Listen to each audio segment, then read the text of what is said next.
Africa, rich in critical resources, is fast becoming the Gulf's next big investment destination. After Saudi Arabia and the UAE, now Qatar has stepped in with one of the biggest investment announcements yet.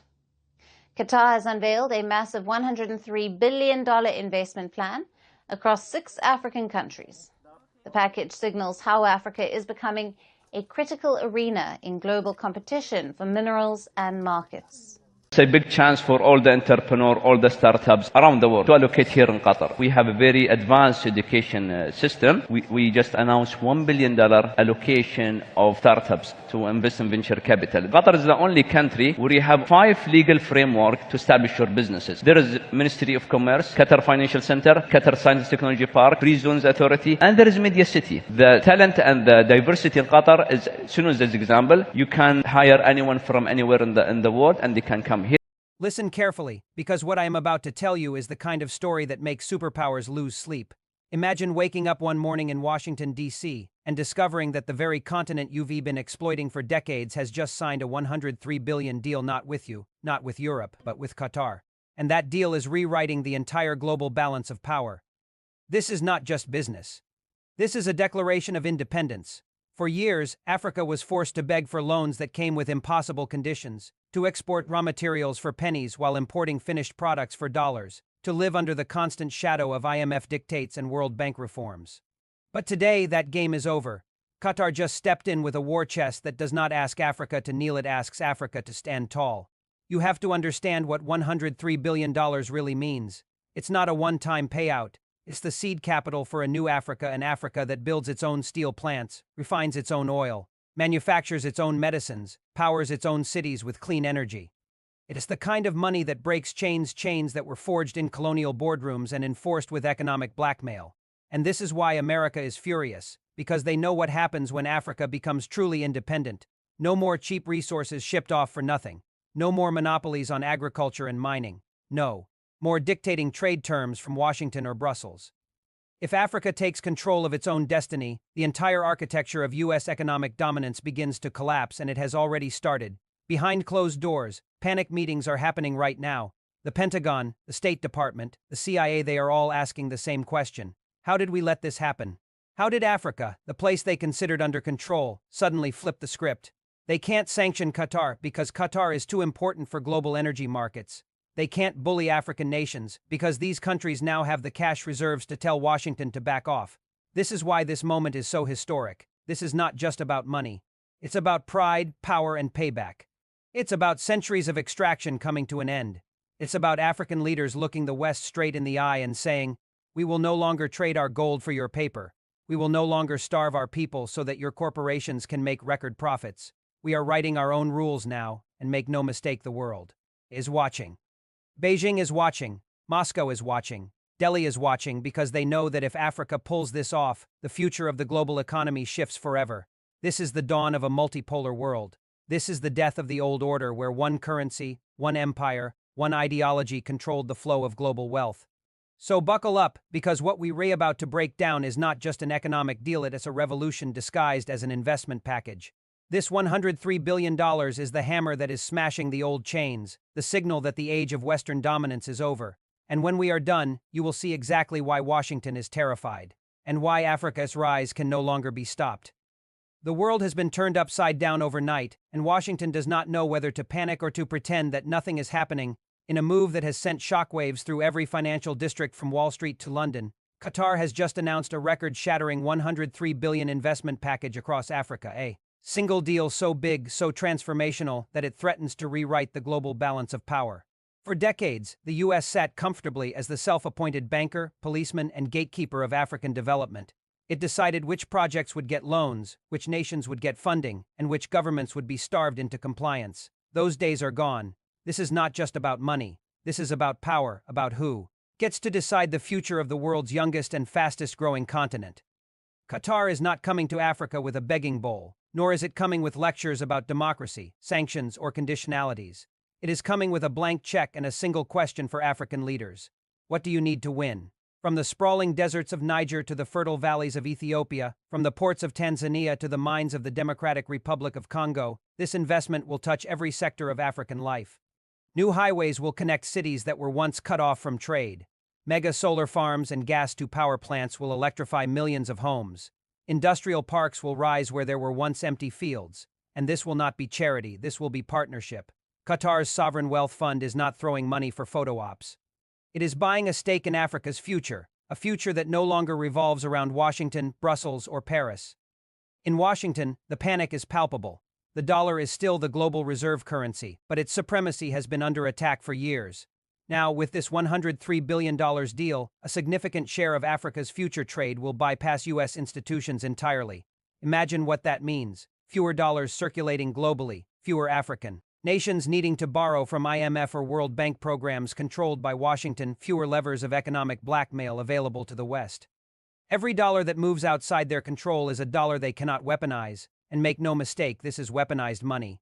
For decades, U.S. foreign policy has used aid and loans not as tools for development but as chains to keep nations tied to Washington's orbit. You need funds for infrastructure? Here's a loan, but you must privatize your state assets and let our corporations come in. You want food security? Here's aid, but you must open your markets to our agricultural exports and kill your local farmers. You want electricity? Fine, but you must buy overpriced turbines from American companies. Qatar has flipped the script. Instead of telling Africa what to do, it is asking Africa what it wants. Instead of taking Africa's resources and shipping them overseas, it is building refineries, processing plants, and factories right where the resources are. This keeps the value on the continent, creating jobs, taxes, and long-term wealth. And this is exactly what terrifies the U.S. establishment, because once Africa learns that it does not need the West to grow, the West loses its last big card on the global chessboard. Let us talk specifics. Out of the $103 billion, at least $45 billion will go into energy infrastructure, natural gas terminals, oil refineries, solar arrays, and power grids. This will effectively end the cycle of blackouts that cripple African economies. Another $30 billion is allocated to agriculture, turning Africa into the breadbasket of the Middle East and Asia. Imagine Africa exporting wheat, rice, and animal feed to Qatar and its neighbors, replacing U.S. agribusiness as the primary supplier. Then there is $25 billion earmarked for technology, data centers, undersea cables, and 5 grams rollout across 30 countries. This will mean that Africa will leapfrog into the digital future, running its own cloud services, developing its own AI, and bypassing Silicon Valley's monopoly on information. Washington's nightmare is not that Africa grows, it is that Africa grows without U.S. permission, and that is exactly what is happening. Qatar's deal is structured in local currencies, in Qatari riyals, in Chinese yuan, and in digital tokens, bypassing the dollar entirely. This is de-dollarization in action, and it is happening faster than Washington ever imagined. Every transaction outside the dollar weakens U.S. economic hegemony, making it harder to finance its military bases, its global surveillance, its sanctions regimes. The geopolitical consequences are equally dramatic, with $103 billion in play. African leaders no longer need to fear Western punishments for saying no when Washington threatens to cut aid. They will shrug because Qatar is ready to step in. When the IMF threatens to withhold loans, they will laugh because the money is already in their central banks. When the U.S. Embassy calls to complain about a new law or a new alliance, they will politely listen and then ignore the call. This is not theory. We are already seeing the early effects. In Burkina Faso, major roads, funded by Qatar, are being built by African firms, not Western contractors. In Senegal, new Qatari investments are turning the port of Dakar into one of the largest logistics hubs in the world. In Kenya, Qatar is financing a mega fertilizer plant that will make farmers independent of Western imports.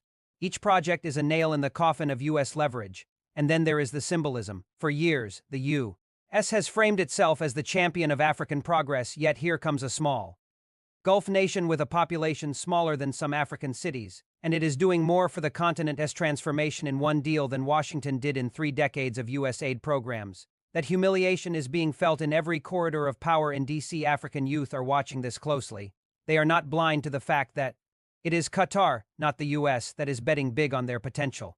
They see cranes on the skyline, they see construction jobs opening, they see scholarships to Doha universities, they see stadiums, hospitals, and tech incubators springing up, and they are asking, where was America when we needed this? The narrative is shifting. Africa is no longer a charity case, no longer a problem to be solved by Western think tanks. It is becoming the hottest investment destination on the planet, and Qatar is leading the charge. This will have ripple effects beyond economics. It will affect culture, media, diplomacy, and even military alliances. Expect to see African militaries equipped with Qatari-funded drones, navies patrolling with new vessels, air forces upgrading with state-of-the-art technology that does not come with Pentagon strings attached. Washington's options are shrinking. They can try to sanction Qatar, but that will risk alienating one of the world's largest LNG suppliers and a key U.S. ally in the Gulf. They can try to sabotage the projects, but Africa is no longer as vulnerable as it once was. Security cooperation with Turkey, Russia, and China is rising. They can try to outbid Qatar, but Congress will not approve $103 billion for Africa when Americans are struggling with inflation at home. This deal is not just money, it is momentum. It is a psychological shift, a breaking of mental chains that kept Africa in a state of dependency. And once those chains are broken, they are never put back on. When the news of Qatar's $103 billion investment package broke, it didn't just hit Washington like a thunderclap, it caused a political earthquake.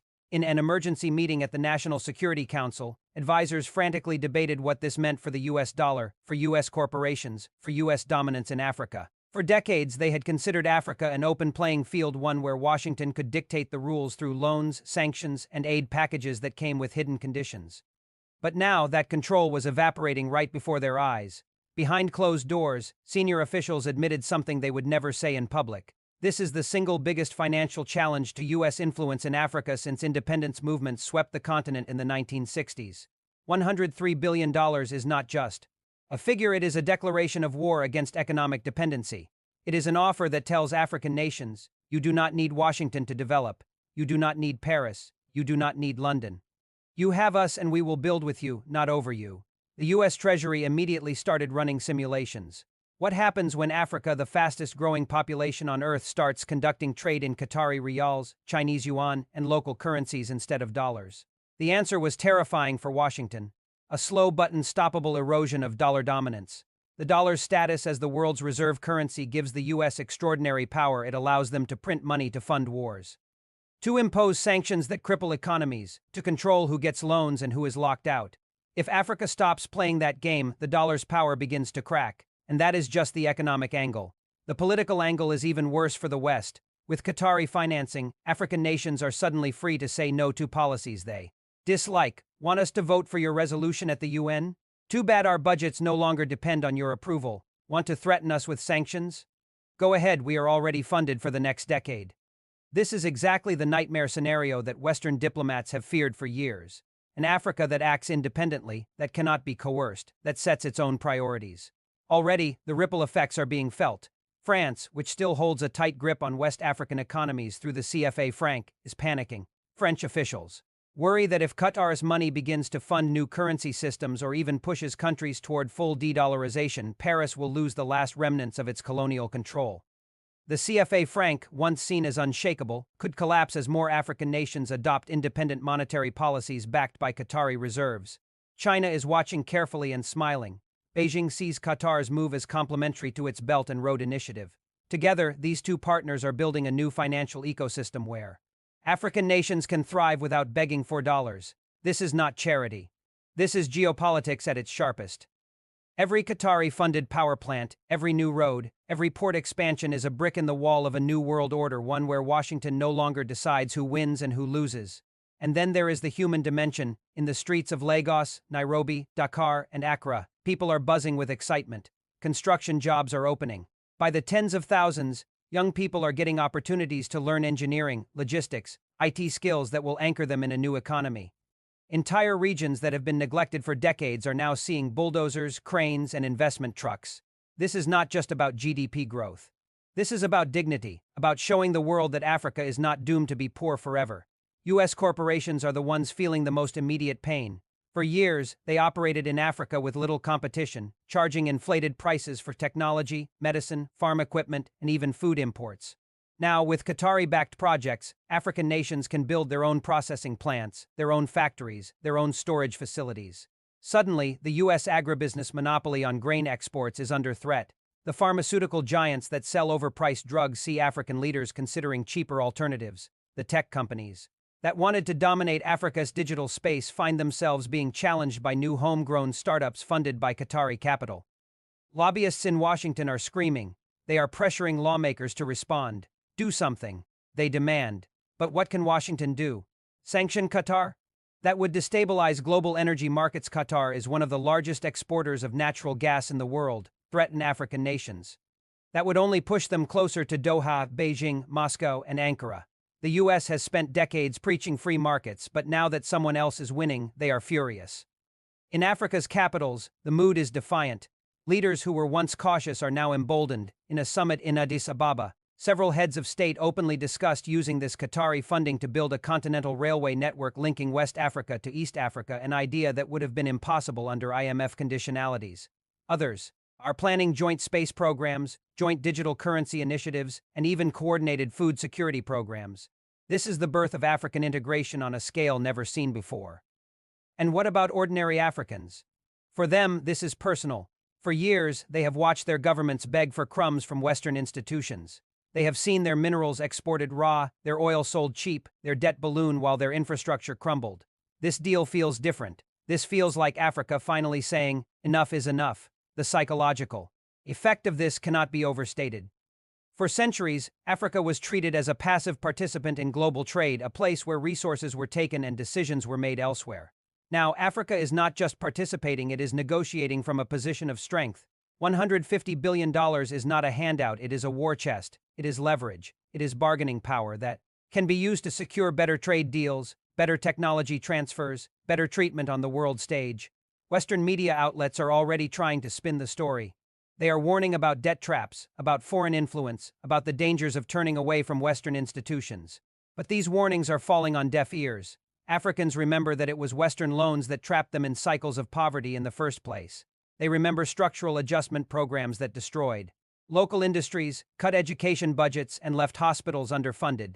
If turning to Qatar means breaking free from that nightmare, so be it. And then comes the conclusion, the part that sends a chill down Washington's spine. This deal is not just a one-time investment, it is a signal. It is a message that the era of Africa's submission is over.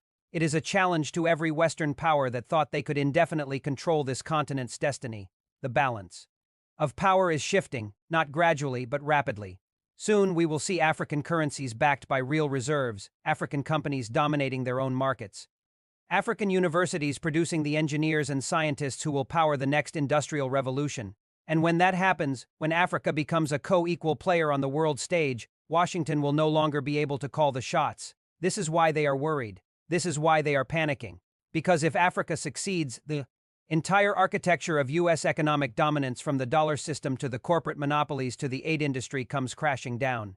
The message from Africa is clear. We are done being dictated to. We are done being controlled. We are done waiting for permission to rise. Qatar's $103 billion was not just an investment, it was the match that lit the fire of a new African century, and that fire is spreading. And so, after all we have uncovered today, it is impossible to ignore the reality. Africa is no longer on the sidelines. The days when Washington could sign a single executive order and dictate Africa's future are gone. The $103 billion partnership with Qatar is not just an economic deal, it is a message written in bold letters across the skies of the continent. Africa will never again be anyone's resource colony. Think about what this means. It means Africa is building infrastructure that will serve Africans first, not foreign corporations. It means that African farmers will export finished products, not just raw crops. It means African engineers will design the machines that run African factories. This is not a dream, this is happening now. Roads are being paved, ports are being modernized, new power grids are being installed, and new factories are breaking ground in countries that were once forced to rely entirely on imported goods. And this is why Washington is scrambling, because they know that once this transformation is complete, America will have no leverage left. No more using aid as a weapon, no more IMF loans that keep Africa in debt for generations. Africa is finding financing on its own terms, building alliances that make sense for Africans, and refusing to bow to Western pressure. For decades, the U.S. has used economic dominance as its greatest weapon, not bombs, not troops, but money. But that weapon is now losing its power. The petrodollar system is under attack. The monopoly on global lending is weakening.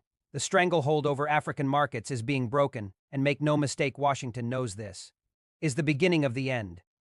But let's be clear, this is not about revenge. It is about rebalance. Africa is not looking to dominate anyone. Africa is looking to stand equal, to trade fairly, to control its own destiny.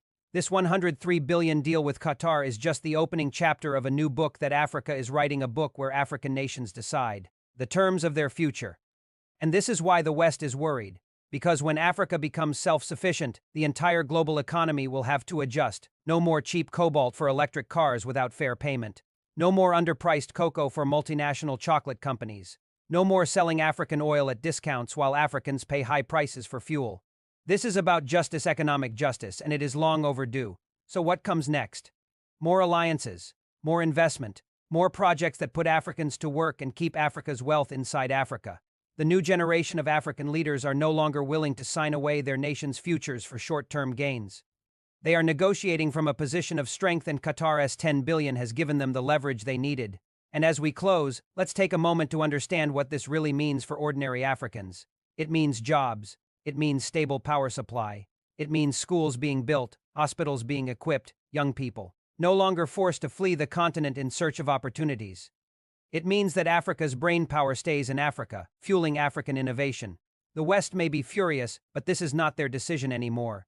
The era of telling Africa what to do is over. The world is entering a multipolar age, and Africa is stepping into its rightful place as a global economic powerhouse. The $103 billion Qatar investment is not the end, it is just the beginning. And if Washington thought they could stop it, they have already lost. Because once a people decide to rise, no power on earth can hold them down. Africa has decided, Africa is rising, and the world will never be the same.